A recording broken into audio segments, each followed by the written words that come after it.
Hey everyone, welcome back to Corporate Decoder, the place where we decode what's happening behind the numbers. And today we're diving into Inception Growth Acquisition Limited's latest quarterly report, which, let me tell you, is a real roller coaster of a SPAC story. Get ready, because this isn't just about numbers on a page, it's about the fate of a company trying to find its way in a tough market. And we're going to break down exactly what that means for them and their investors. Alright, let's get right into it. Inception Growth Acquisition Limited is a SPAC, which stands for Special Purpose Acquisition Company. Think of it as a company with a pile of cash created solely to find another company to buy and merge with. They've got a deadline to do this, and if they don't, well, things get interesting. This document we're looking at is their Form 10Q, a regular update for investors on how the company is doing financially. This one covers the period up to June 30th, 2025. Now, the first thing that jumps out is the sheer amount of time this SPAC has been extending its deadline. SPACs usually have about 18 months to find a business to merge with. We're already seeing multiple extensions here, pushed out to September 2025. This is a common SPAC play when finding the right deal takes longer than expected, but it also adds pressure. Let's look at the money side of things, specifically the balance sheet. As of June 30th, 2025, the company has about $59,000 in cash. That might sound small, but remember, most of a SPAC's money is held in a trust account, and here it is, the trust account. On June 30th, 2025, it held approximately $2.1 million. That's down significantly from about $3.6 million at the end of 2024. This drop is likely due to redemptions, meaning shareholders decided to get their money back instead of waiting for a business combination. That's a red flag for the SPAC's ability to close a deal. Now for liabilities. Total liabilities are around $6.8 million. A good chunk of that is for accrued liabilities, which are basically bills the company owes. This line here, common stock subject to possible redemption, is crucial for SPACs. It represents the money raised from selling shares to the public that shareholders can get back if they don't like the business combination. The value here is over $2.1 million, directly related to the cash in the trust account. Moving on to the operations side, or rather the lack thereof. This company is still in the pre-business combination phase, so they're not generating revenue from selling products or services. Their income comes from interest and dividends on the money held in the trust account. What they are spending money on is formation, general and administrative expenses. For the 3 months ending June 30th, 2025, this cost them about $504,000, and for the 6 months it was almost $670,000. This shows the ongoing costs of running a SPAC even without a business. As a result, for the 3 months ending June 30th, 2025, they reported a net loss of over $470,000. For the 6 months, that loss widened to nearly $600,000. This isn't unusual for a SPAC at this stage, but it highlights how much capital is being consumed. Let's look at the cash flow statement. This tells us where the money is coming from and going. For the 6 months ending June 30th, 2025, they used about $395,000 in operating activities. This is mainly covering those administrative expenses. Here's a big one: cash withdrawn from trust account in connection to redemption. For the first half of 2025, over $1.2 million was withdrawn because shareholders cashed out. That's a significant chunk of their trust money gone. And on the financing side, we see that redemption amount again, over $1.2 million used for redemptions in the first half of 2025. The net change in cash for the 6 months shows an increase of about $54,000, but remember, this is mainly due to the cash outside the trust account being used for operations, not a sign of actual business growth. Digging into the notes, we learned that this company was formed in March 2021. Their focus is on businesses connected to the Asian market, but they specifically avoid operations in mainland China, Hong Kong, and Macau. The initial public offering, or IPO, was in December 2021, raising over $103 million. They also sold private warrants, bringing in another $4.7 million. The proceeds from the IPO were largely placed into this trust account to be invested safely until a business combination. Now, the critical part, the business combination.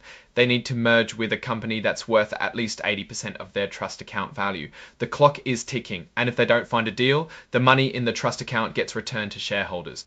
This note on liquidation is the SPAC's ultimate fate if no deal is found.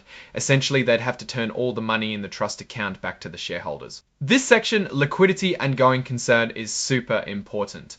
As of June 30th, 2025, they had a working capital deficit of over $4.5 million and total liabilities exceeding $4.6 million. This statement pretty much says they don't have enough cash to meet their needs for the next 12 months if they don't find a business to combine with. This raises serious doubts about their ability to keep going as a business. Here in the accounting policies, they clarify they're an emerging growth company and can take advantage of some relaxed reporting rules. They also mention that preparing the financial statements involves estimates and assumptions, which is standard, but it means actual results could differ. The investments in the trust account are mostly in money market funds, which are low risk but also low return. This part talks about how they account for warrants. Warrants are like options to buy shares later. They've classified these as equity, which is common for SPACs. This reiterates that the redeemable shares are treated as temporary equity because shareholders can ask for their money back. They explain how they value things, mostly sticking to what's reported because these are short-term investments. This section details the original IPO. 10,350,000 units were sold at $10 each, giving them over $103 million. Remember, these shares can be redeemed. Here's where we see the insider activity. They have an advance from their sponsor, Sol Venture Partners, for about $654,000.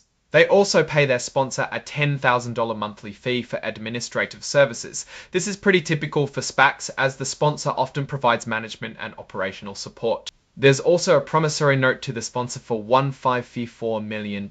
These loans from related parties are common to cover expenses before a business combination.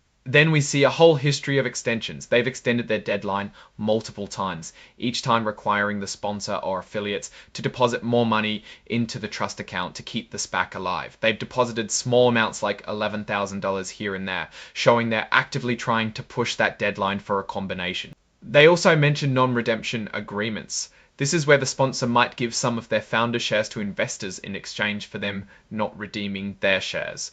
It's a way to keep more money in the trust account and show confidence to potential merger targets. Even though they're not making profits, they have deferred tax assets and a valuation allowance, basically a safety net for future taxes. Their effective tax rate is a bit higher than the statutory rate, mainly due to accounting for these deferred assets.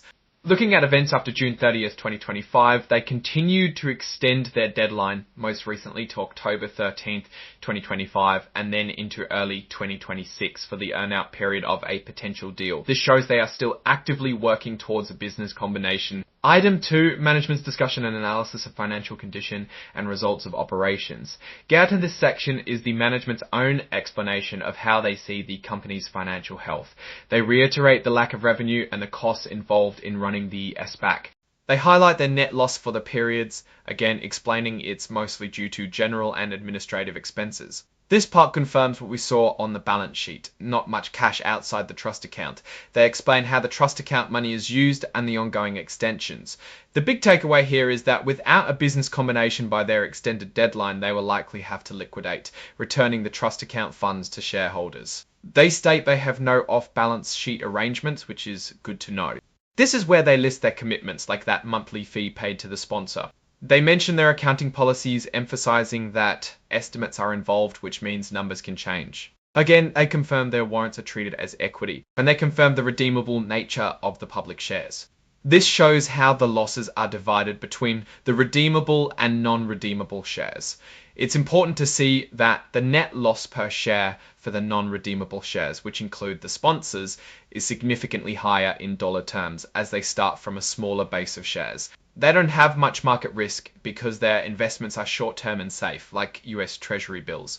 This section talks about their internal controls. They acknowledge a past error in their accounting for deferred underwriting fees and non-redemption expenses, which they have since corrected. This is a critical disclosure showing they are working to improve their internal processes, but it also points to some past operational hiccups. They point back to their original prospectus for risks, but the ongoing extensions and reliance on finding a merger partner are probably the biggest risks right now. This rehashes the IPO details and the money raised. It emphasizes that a significant portion of the IPO funds is in the trust account and can be redeemed. Finally, the exhibits list the formal documents backing up this report, including certifications from their CEO and CFO. So what's the story here with Inception Growth Acquisition Limited? They're a SPAC running out of time. The consistent redemptions from shareholders showing a lack of confidence in a deal being struck are a major concern. Their expenses are eating away at their capital, and while they're actively extending their deadline and seem to be pursuing a business combination, the financial statements highlight the precariousness of their situation. They're essentially burning through cash while hunting for a merger. The fact that they've had to tap into their reserves for extensions and that shareholders are increasingly cashing out suggests that finding a suitable and attractive business to merge with is proving to be a significant challenge, and seem to be pursuing a business combination. The financial statements highlight the precariousness of their situation. They're essentially burning through cash while hunting for a merger. The fact that they've had to tap into their reserves for extensions and that shareholders are increasingly cashing out suggests that finding a suitable and attractive business to merge with is proving to be a significant challenge. This report paints a picture of a SPAC in a difficult phase. The company's direction hinges entirely on successfully completing a business combination. If they can't find a good target and get a deal done before their extended deadline, it's liquidation and a return of capital to shareholders. The key opportunity lies in finding a strong target that can justify the trust account value and give shareholders a reason to stay invested. The main risk is simply running out of time and capital before a deal materializes. What's your take on these numbers and what they signal for the company's future? Drop your thoughts in the comments. If this analysis was valuable, hitting that like button really helps, and subscribe for more deep dives. Don't forget to check out the Discord in the description. Thanks for watching. See you next time.